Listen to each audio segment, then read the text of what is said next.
ప్రభు నందు ప్రియులకు క్రీస్తు యేసు వారి ఘనమైన నామములో శుభములు తెలియజేస్తున్నాం. ఈ దినము హెబ్రోన్ క్యాలెండర్ వాగ్దానము. యెహోవాకు క్రొత్త గీతము పాడుడి, భూదిగంతముల నుండి ఆయనను స్తుతించుడి. యెషయా గ్రంథము 42వ అధ్యాయము 10వ వచనములో దైవజనుడు యెషయా మాట్లాడుతూ ఇది యొక్క మాటలు తెలియజేస్తూ ఉన్నాడు.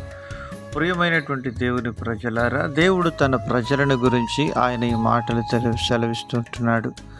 ప్రభువైన యేసుక్రీస్తు వారి గురించి దేవుడు ఈ మాటలు తెలియజేస్తూ ఉన్నాడు. ప్రవచనాత్మకంగా యెషయా దైవజనుడు రాస్తూ అంటున్నాడు, ఇదిగో నేను ఆదుకొను నా సేవకుడని మొదటి వచనంలోనే మాట్లాడుతున్నాడు.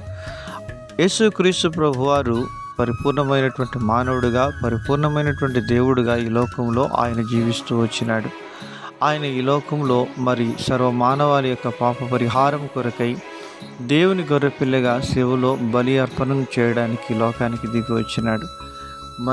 ఆయన మన జీవితంలో మనకు విచారము, దిగులు, బాధతో మనం నింపబడి ఉన్నప్పుడు, శత్రువు చేతుల్లో మనం బందీలుగా ఉన్నప్పుడు దేవుడు మనల్ని విడిపించి ఒక క్రొత్త గీతం మన హృదయంలో, మన నోట ఉంచినాడు.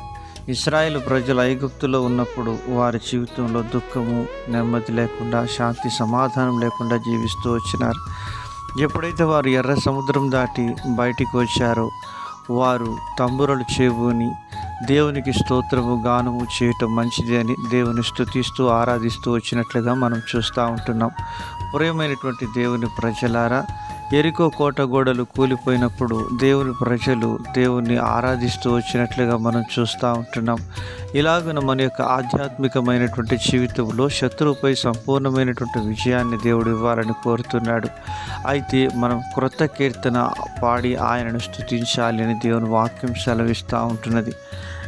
ప్రకటన గ్రంథం 5వ అధ్యాయం 9-10 వచనాల్లో మనల్ని దేవుడు రాజులైనటువంటి యాజక సమూహముగా తన సొత్తైన ప్రజలుగా చేసుకోవడానికి ఆయన కొని ఉంటున్నాడు.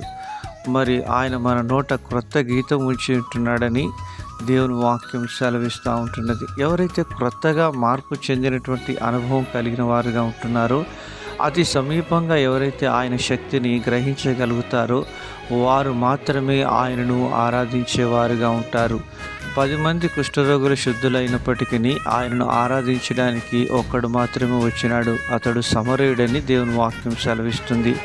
ప్రియమైనటువంటి దేవుని ప్రజలారా, నీ జీవితంలో ఆయన కృతదానాన్ని అనుభవించిన అనుభవం నీకుంటే ఆయనను ఆరాధించకుండా, ఆయనను స్తుతించకుండా ఎప్పుడూ ఉండలేవు. దావీదు దైవజనుడు అంటున్నాడు, నా జీవితకాలమంతయు నేను యెహోవాను స్తుతించేదని అంటున్నాడు. అలాగన ప్రతి విషయంలో మనం కృతజ్ఞతలు చెల్లించి ఆయనను మహిమపరచుదుము గాక.